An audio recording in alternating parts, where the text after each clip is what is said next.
नमस्कार, मी विलास बडे. न्यूज 18 लोकमतच्या गावखेड्यातल्या या बुलेटिनमध्ये आपल्या सगळ्यांचं स्वागत. बुलेटिनच्या सुरुवातीलाच कोरोनाच्या संदर्भातली चिंता वाढवणारी बातमी. राज्यात तब्बल 14,492 इतक्या कोरोनाबाधित रुग्णांची आज भर पडली आहे. राज्यात आज 12,242 रुग्ण बरे होऊन घरी परतलेले आहेत. ही त्यातल्या त्यात दिलासादायक बाब. राज्यात आतापर्यंत 4,59,124 बाधित रुग्ण बरे होऊन घरी गेलेले आहेत. राज्यात रुग्ण बरे होण्याचं प्रमाण 71% पोहोचले. 37% इतके राज्यातले आज 326 रुग्णांचा कोरोनामुळे मृत्यू झाल्याची बाब सुद्धा समोर आलेली आहे. आतापर्यंतची कोरोना बाधित रुग्णांची ही सगळ्यात मोठी वाढ म्हणावी लागेल. कोरोनाचा संसर्ग खरं तर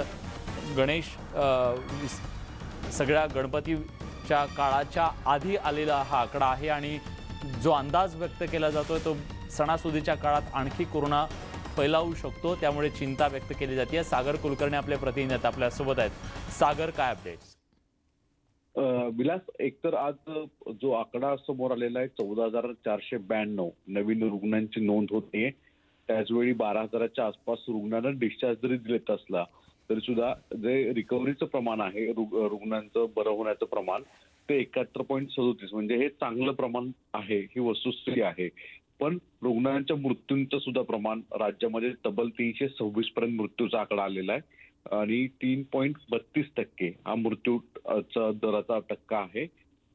एकूण जर पाहिलं तर राज्यातला जो ऍक्टिव्ह रुग्ण आहे, म्हणजे कोरोना बाधित रुग्णांची संख्या सद्यस्थितीमध्ये ती 1,62,000च्या वर आहे.